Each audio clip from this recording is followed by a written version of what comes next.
Welcome to Deacons as Theologians and Diaconal Theology. My name is Daniel London, and I'm an Episcopal priest who began teaching at School for Deacons in Berkeley back in 2013 when I was first ordained to the diaconate, to the transitional diaconate. And that happened to be on the birthday of the Reverend Malcolm Boyd, who was a civil rights activist and openly gay Episcopal priest and poet and author of the spiritual classic, Are You Running With Me, Jesus? Here's the 40th anniversary edition. And I know I have an original somewhere here.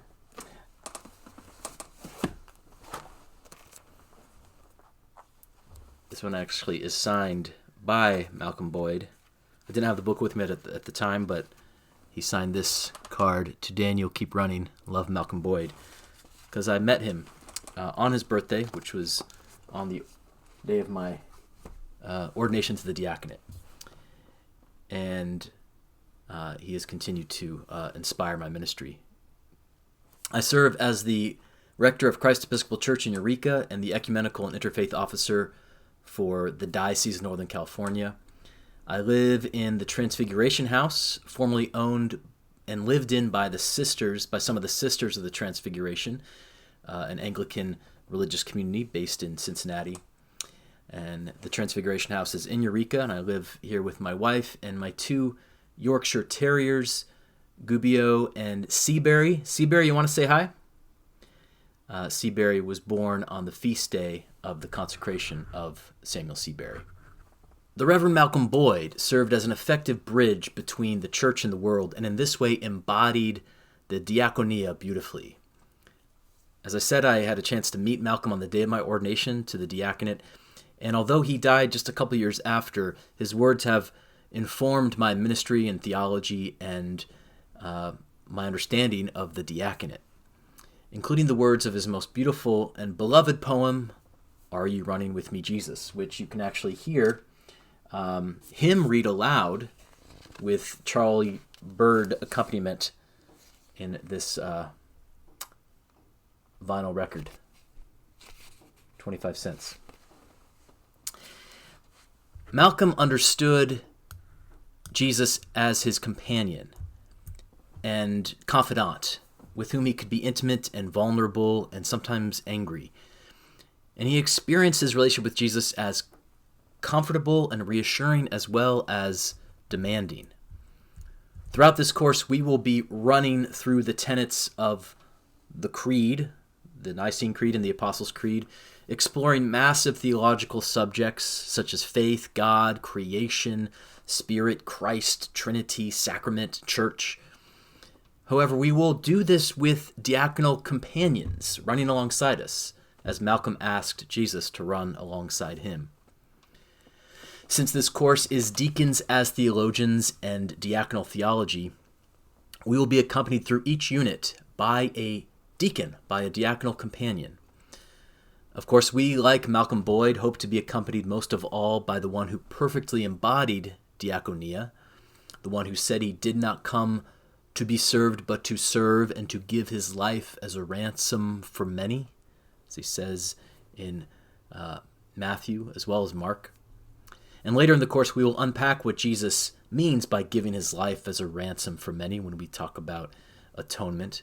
But for now, let's recognize that Christ's mission was to serve, to diakonisai, and let's be prepared to learn from those who have embodied diaconia in their own unique ways and in their own particular contexts. These diaconal companions, such as St. Francis of Assisi, St. Macrina the Younger, Lewis Carroll, Anna Alexander, will give us an opportunity to reflect on theological topics and issues from a diaconal perspective. Our textbook will be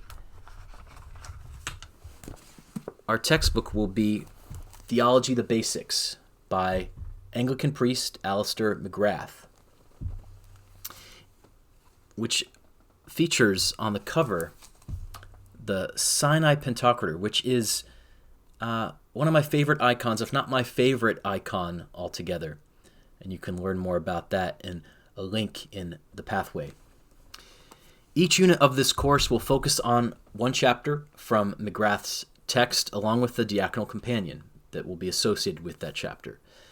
And at the end of this course, you will have the option of writing your own creed or writing one of the creeds, the Nicene Creed or the Apostles' Creed, in your own words, or creating a video about one of the church's deacons whose life exemplifies one of the tenets of the creed.